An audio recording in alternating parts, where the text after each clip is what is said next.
Welcome to the Snap Audition podcast. Be sure to like, subscribe, follow, and leave a 5-star review. And check out the Snap Audition platform at snapaudition.com.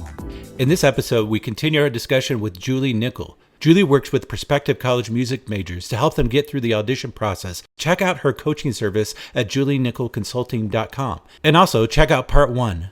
Like I was trying to get to is you're just going and attending the classes and even getting a good grades not going to cut it. Like if to make the most of it, you need to really finish a music degree with a chance to be a professional musician. Yes. There's a certain approach to the degree, to the experience that you have to take. Yes. And it's different than other degrees in that way, except music education, you can end up with an ed degree and get a job. To teach. Right. Some people are just getting an ed degree these days to have it as a backup. That's a very common thing now. So some people will double major in performance and that's a lot of work. It is, but I tend to tell people add on at least a semester, because college is not like high school where you're with your same people, freshman, sophomore, junior, senior. College is, you need to decide your program. And then you're looking at this program and saying, how can I get the most out of it? So I'm going to go to these classes. I'm going to, attend all the extra events that are in my department. I'm going to start figuring out the area. If I want to freelance, I would say, most people don't freelance their freshman and sophomore years of a performance degree, but some people do start getting small jobs or, playing at a church when they need music. Yeah. How am I going to start learning from that so that I'm becoming a professional and understand?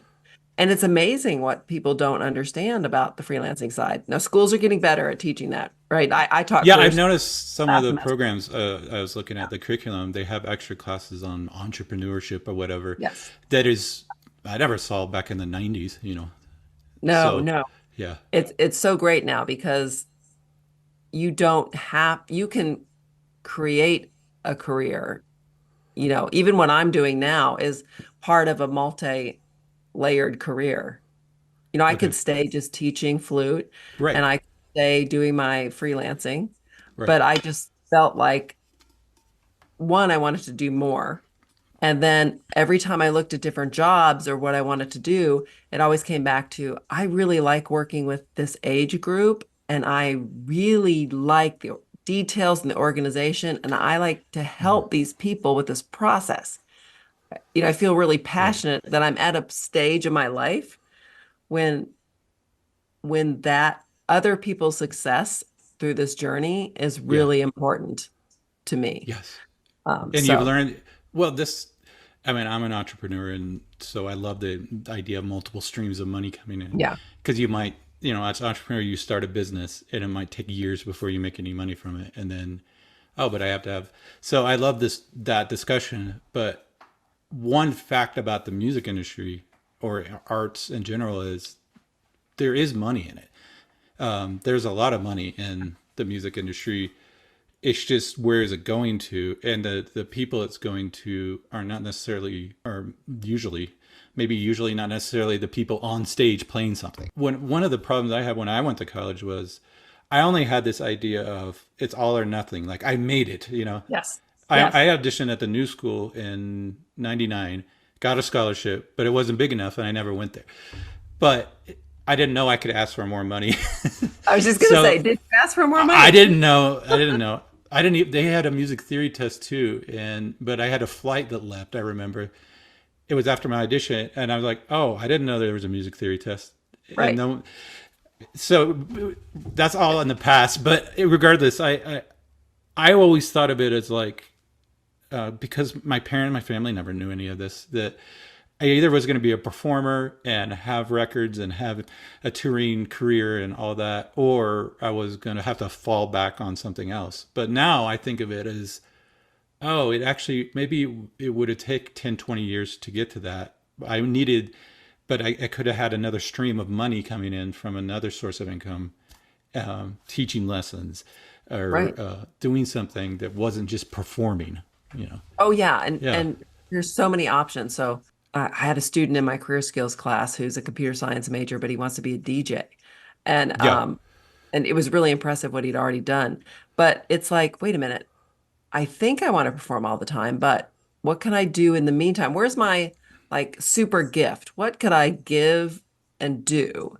Well, I'm also trying to do this other thing. And often people find Yeah. out that they stick with this other, they Yeah. started something and it's really great.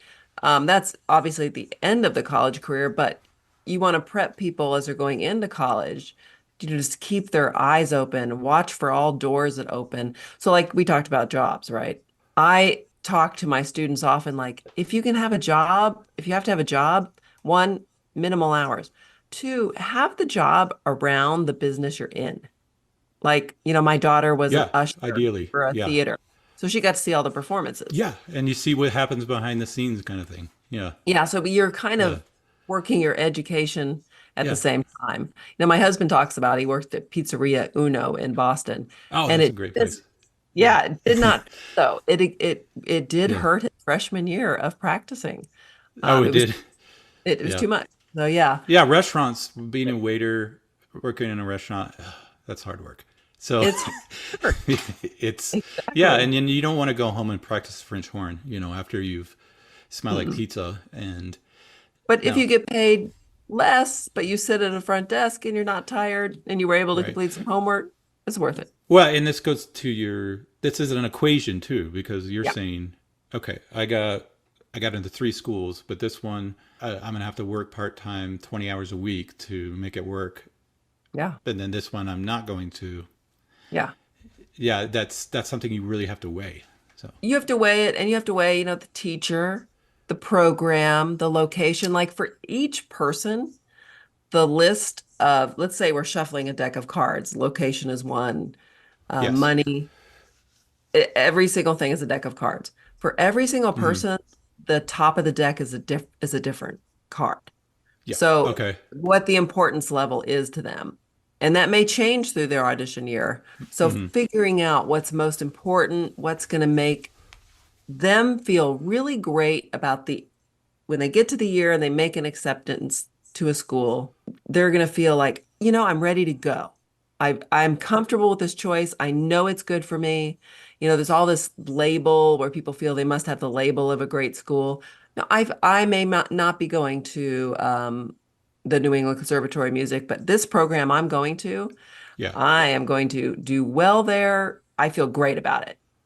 Yeah. And, it's learning to get over that.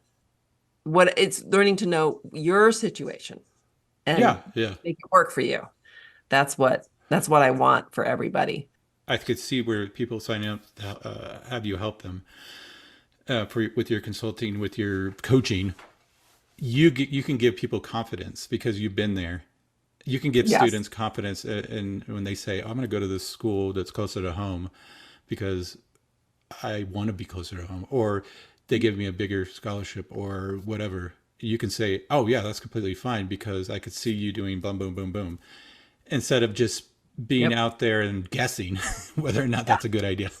And you're the neutral party. You're not the school. You're the neutral party. Right, Yeah. right. Yeah. Yeah, yeah. I can just give a lot of insight into each part. I mean, it sounds so Yeah. simple. When you look at it, I see why parents think they can handle it. Oh, we'll just do applications. We'll do this, we'll do. But each pod during the year has so many offshoots of things you're going to learn and be handling. It's impossible to even explain how complicated the year is and how many things are personal to you making Right. this choice. So, Well, and it's like you said, money. You're not going to graduate with a degree if in performance, and if you're not in music education, you're not going to graduate and just fall into a job like right, some of the nursing or something. right. That's just a reality you have to face. I mean, Yeah. you do it because you love it, and I always have the view like you don't play music for the money. You do it because you love it, but then you find ways to get paid for it. but Right. which include maybe playing some gigs you don't love playing because I need the money, right? Yeah, and I had a Yeah. student who would not play a gig that didn't pay. And I was Hmm. like, this does not make sense. You Hmm. need to, there are some times when you accept a free gig because you're going to meet people. You're going to Yeah. figure out what it's like, and actually you'll Hmm. get yourself out of the practice room, because in the practice room, no one's finding you. No, Now, exactly. I mean that everyone should play free gigs. No, not at all. But when that's all you have as a student, and Yeah, well, especially in the classical, because in jazz we have jam sessions. So yeah, you're in New York, go down to Smalls or these other places that have jam sessions every night and stay there till 3 a.m. and then miss your classes in the morning. But yeah. having a place to play and meet people is critical to music. So And that's what classical musicians could do better. This is kind of getting off. Beatboxing flute guy, Greg Patillo. so So Greg says, to people, the classical people, hey, the jazz mm, people are just getting together and do jam sessions. You're here at the school around each other. So just get your instruments and go do stuff, go play in the lobby and make a performance so that every performance is not such a big deal. how has things changed since you and I were in it decades ago? Decades ago, how have things changed to now? What does it look like now versus 20, 30 years ago? There, and I've said things have changed too, but I just listened Yeah, to you say a little while ago, you didn't know how to ask for more money and this kind of stuff. yeah, And when I talk to my friends who are in music and I mm, talk to students, they're still saying the same things. Like, I don't know how to do this part. So there still is this, it's what's the that same? hasn't changed. Yeah, Yeah, I think things have gotten a little more complicated in that when I auditioned for schools, there were no pre-screens. Now there's a pre-screen for many schools, not all. So now there's another yeah, hurdle to jump, right? And then the amount of student loans you can take out and your student's name has changed. And I'm always watching the landscape of the loans and hmm, and finances. I'm always looking for that. And I'm right, always looking for outside loans, outside scholarships for people. right, So that this I think education is more expensive, or it's yeah, becoming more it's just out there in the world that this is too much. So people are looking at education differently. Where I because think, of the student debt loan debt yeah. crisis and all this. Well, Yeah, and our generation, so say I have a kid in college, and then what if my parents needed help too? We're getting sandwiched because we're the ones who have to take out the loans. yes, So there's no, all the student loan forgiveness talk and all that, there's no student loan forgiveness for whatever your parents take out. So it's just the ones that are in the student name. So those three factors yeah, have changed. yeah, So there's a little more intensity. And then there's also parents want to know more. We kind of, when there was that 80s mentality, like, okay, you're off to college, bye. And yes. now they want to know more, like, what are you really getting out of the school? So there's Yeah. more Do you think involvement. that's because so many people, I mean, I have friends in their 40s like me that graduated or didn't graduate and have all these student loans they've been paying forever. So now when it comes to their kids, they're like, I'm not sure if you should do what I did Right. because, Yeah. yeah, And that's part of what I do is facilitate those discussions. Like, let's talk about this. right. Where's the comfort level for everybody? We have to agree on that before you can make a college list. I'm talking with my son who's a regular major, although he might double major with a music because he Yeah. might get more money to be a double major. So, but he's over the past few weeks come around to be like, yeah, I don't want any debt for school. Hmm. Let's because I've been telling him, for engineering, University of Michigan only gives 25,000. That leaves an additional 50,000, 200,000 by the time you graduate. And that's Yeah. not with the money going up. And he's like, That's, yeah. I don't like that. Maybe I Yeah. don't. Yeah. Maybe I'll consider a school like that for grad school.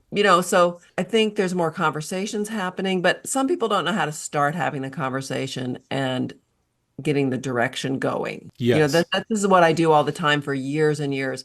And then my students would come to me and be like, I'm auditioning for grad school. And I would be Yeah. like, oh my gosh, I don't have all this time I need to give them in order for them to have the best grad school auditions. Yes. Because you're there to teach them flute. And I'm yeah. there. I would give extra time, Yeah. but it was on them to handle so much of the complexity, the organization. And the better organized they were, the more money they got, the better they liked their program. So, but I didn't have that special one-on-one time with them, even though I did give extra time, but your teachers could only give so much extra time. They're doing Well, it. getting advice from people is so tricky. One thing about the music industry too is there's no shortage of people that want to give you advice about how you're, number one, you're supposed to play this way. Number two, you're supposed to look this way and show up and do this and do that. And then there's the old timer musician people who are, they want to tell the younger people. But then you, as a young person, I think you really have to realize not everybody's advice is good advice. Well, yeah. Because I remember my teachers in high school that are not, they may have been great teachers of music, but they didn't know anything about finance, or right. Yeah. Well, that's the thing is you recommend what you know. So Yeah. a private lesson teacher may not be spending a lot of time knowing what's current. Somebody could get a full ride for their master's for being a teaching assistant. Those positions do exist. Or is a student of color using the Sphinx organization? Are they finding the scholarships that are out there? And so a private lesson teacher, they're busy thinking of how to teach you, and they want you to win that competition and all that. But if they haven't been in the college game for 20 years, it's changed. Yes. So there's more options for degrees.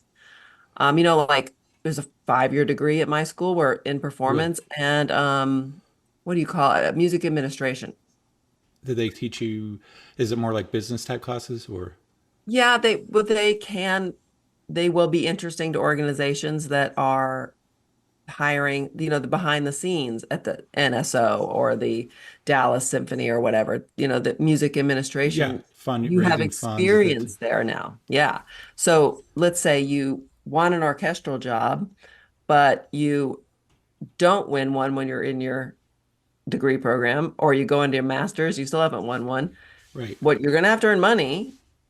So you can do work as you can be a waiter, you can try to teach private lessons, you can build websites. I've had students do that.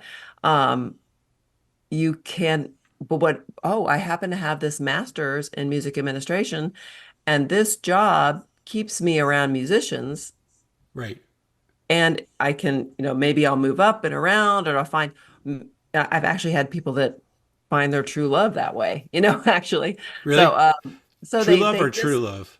True love romantically or true love? True love in the I'm going to get out of bed today and enjoy this. And they're like, yes. But they put some insurance on their degree by doing the 5-year program. Yes. Well, and one thing I've realized is along lines with that is in the arts, you have the art, which is often not something that's monetizable. You play the flute and you create art, like whether you're playing written music, you're writing it, you get people together, and you might not always find people to pay you to do that, but there's the show, I call it the show business part, where you monetize this, and they're two different things. And I think we think of a pop artist as only being the show business side. But that's not really true. They're usually artists that wanted the fame. But in college, or at a conservatory music, my guess would be you're focusing mostly on the art part of it. Like I'm building my technical ability to play, even I'm building how good it sounds and all these things. Yes. But that doesn't always translate to the show business part where I make a living doing it. So, yes. And that's where schools, like I said, are getting a little better with those career skills classes and more realistic. Yes. Like you are going to have to work very hard to support yourself. Like it is work. And my thing I say probably too much to people is you have to be your own secretary. You have to take time out of your day. And that's what I start to teach people during that senior year is how to be your own secretary, administrative assistant, whatever you want to call yourself. Yes. Sit down and work for yourself. Get on that computer or whatever it is and handle the task that's in front of you so that you can make the art. Yes. If you're the person that's just in the practice of making art, no one's finding you there. Yeah. And you're not, I ask young people too, like I've asked them, do you want to, okay, you want to play music? And I said, well, do you want to play music and play with the other great musicians, or do you want to play, or do you want to perform music in front of people? Is it enough for you just to play with them, in a rehearsal space, or do you have that passion to play in front of people? And they may not know that. And Yeah. that's the thing, as I keep mentioning, that so many of my college graduates have ended up where they didn't think they'd end up. And that's Yes. the important thing to realize about a college degree too, is I think a lot of people and parents sometimes feel, okay, my kid wants to major in performance. This is a disaster, right? So Yeah. talk them out of it. And Yeah. then you say, well, they're getting a college degree. Uh-huh. So it's not the end of the world. Like they can take that degree and they are hireable in other fields should they choose to change. And you can get a master's, go on for a Hmm. master's with a degree in performance in a totally different field. Now, there are certain limitations. Like if you want to be a doctor, Yes, you have it's to go a good. certain way. Yeah. You have to have certain math classes, which I gleefully got rid of all my math classes. Oh, no more That's why math. you went to the New England Conservatory. That's Yeah, why. yeah, no See, more I was math. stuck at North Texas. I still had to do algebra and struggle through it. I don't know why I was there for 2 years, but I don't know what I did. I don't know if I skipped it or I passed out of it. I might have passed out. Um, Right. but I've seen people do amazing things and gotten a degree in music performance. I think people that are really invested in music have some amazing traits about them that make them very hireable. If you don't Independent, know driven what, person. Yeah. right. Let's say you don't know what you want to do, or you want to be in music, and that's what your kid wants to do, or you're the student and you want to do it. I see a lot of regret in my adult studio from people who didn't try the music degree. So there's Yeah. something to be said for this is college. It's not defining everything about who you're going to be.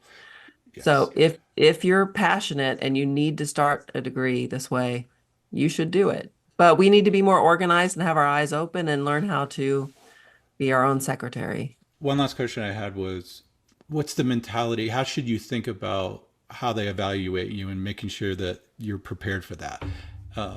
Knowing that they don't have the whole picture of you, they only have the picture of the audition. Yeah, yeah. Yeah. That is, when you've been in the business long enough as a teacher too, you can tell a lot in a very short amount of time. Students think we can't, but there's two aspects to that too. Like when you're talking about the elite colleges and students competing for those very top spots, these are students that are really, really, like I said, already having indications of success. It does not mean that they will end up with a job like they think Yeah. they do. Right. Yeah. But those auditions are different than schools on different levels. Like there are a lot of schools that accept Uh-huh. students that play not as well, but they think I see potential from this person. This person decided maybe they walk into a school and they Hmm. decided there's freshman, junior or senior year, they're even going to major in music and they haven't had much experience. That doesn't mean they actually won't make it in music, but are they teachable? Yeah. So there are some schools that will look a little harder, and this comes into taking perspective lessons during your audition year. This person actually could grow into this, and this is the right school for them to do it at. But if that person comes and says, I want to audition at Indiana, and they haven't had any experience, that might be a waste of your money and time. And you're rushing. You're comparing yourself to people that have done 10 years of prep. They've been in youth orchestras and they've just always been involved and you're going up to audition against them. Yeah. That's Right. not a good use of your time. You are equally as passionate, but you're starting later. So you need a school Yeah. that can evaluate you on where you are. So that's where Right. the creating of the list is super important because who wants to spend thousands and thousands Right. on the auditioning for the wrong places? So I guess that the question is not easily answerable, like what to It, expect. But there is another component there, which is, yeah. audition tactics. Like how do you best prepare yourself for an audition? And Right. that's, I had a couple master classes on that last year, just on Oh, right. So go to Juli little, Nickel Consulting.com, which is yeah, Juli yeah, nickel.com, yeah, consulting.com. Right. yeah. So you have master classes on the actual process of getting in the headspace and doing the audition. Yeah. Yeah, some people never think about it till they show up and then they're like, "Oh my gosh, I'm here." So that's part of it. Yeah. Also, they So think it, there's yeah. there's more to it than just preparing the music. It's how to deal with that scenario where people are judging you, right? Well, yeah, and if nobody talks to them about how the audition works, it can be a little jolting. Like, um, Hmm. they're going to cut you off. And that's not a bad thing. They're going to hear part of a piece and they're going to say, "Okay, let's hear this next piece." Yeah. And some people are prepared for that, and other people are think that's a bad thing. But there's not time to hear your whole concerto and your whole this and Uh-huh. also they might jump around. And some people are never started in the middle of their piece, Wow. Yeah. Because you it's know. weird. I mean, you would never do that in a performance. So, Right. But yeah. auditions are performances. And Yeah. so, like when I have my students at school, I try to get them to do every different type of audition. But how could you walk in the room for this one versus an audition where you walk in the room and they can't see you versus an audition where, a concerto competition where they're looking to see if you've really got that stage presence. That's important. You can't just be a Hmm. great player, but be like, they're not looking True. for that, True. you know? So every audition you're presented as a music major and heading into school has this different setup you have to bring. So you have to invest some time into thinking about what So, the as audition is about. with your coaching, is that something you're helping with people with the actual audition Yeah. prep itself? That's great. So sometimes if Yeah. it's an organization, they'll ask for a Yeah. separate event just talking about the audition, Yeah. itself, or they want a discussion more about finances or something like that. But yes, if someone does not have the private lesson teacher coaching them, talking Yeah. about the audition, if that is definitely a topic that is covered. Cool. So I work hand in like whatever team they have, I become another member of the team. So some people have Yeah. a band director that's great, a private lesson teacher that's great, even parents that are willing to run out and do all this, but they just want a system set up to not miss anything. And some Yeah. people are missing one of those team members and need more. Because, like you said, in the theater space or even other college degrees, people are getting coaching. They Why are we not doing this in our music I space? think it's It's the musician mindset. The we're musician cheap, maybe. mindset is, well, Yeah. no, I think they're just like, we can do it all. We're always, we don't, we can figure it Hmm. out. But Hmm. we're making an investment in school too. And like people get SAT courses, they'll pay $1,000 for a That's summer true. Yeah. course. Yeah. Well, if you're going into music degree, your investment's better probably with me than with your SAT course. Yeah. Of They don't really course. care about so you'll spend all this Yeah. money on so many things, but this is one area where people are like, no, I can do it alone. And I Right. can't figure out quite why.